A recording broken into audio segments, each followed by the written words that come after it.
Puliz ko'p bo'lib testosteron past bo'lsa ham alam qiladi-da. Hojiga rostdan mashina bosib yuboring, ishoning har safar minganingizda testosteroningiz oshib ketaveradi. Har safar qaraganingizda buni qarang chiroyliligini avtomatik yana oshaveradi.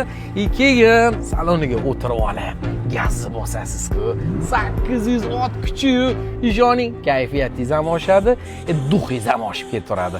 Bosib yuboring lekin haqiqiy BMW XM atigi 28 ming yurgan, u ko'p yurgan degani emas.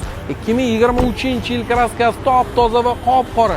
Polniy kuzov qarilib sirilmasin deb birona plyonka qilib qo'yilgan. Stejlargacha palon pulga qilib qo'yilgan. Undan tashqari palon pulli, ya'ni 10 ming dollarga tushdi deyaptilar. Mana shu diskka ballonlarni ham, Michelin ballonlarni ham taqib qo'yilib, chiroyliligini, yarashtirishini qarang bu diskalarni.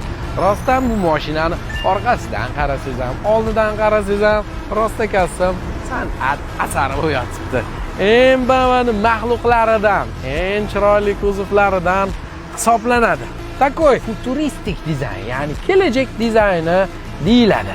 Rostagazning salonini qarang, patalonni qarang, nima bu deysizda? Rostagazning dizaynerlar buni tushunadi. Siz ham tushunib olasiz. Dizayn tushunishi shart emas. Patalonlar Polniy Alcantara to'q jigaram bilan ko'k kombinatsiya qilingan. Mana ham ruldagi M1, M2 o'zingizni kayfiyatingizga qarab tezligini nastroyga qilib qo'yasiz. Mana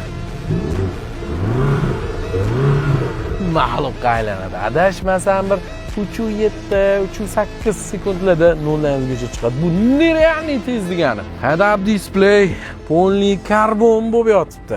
Anchadan bir XM kelmayotgan edi. Kelgani ham bittada sotilib ketyapti.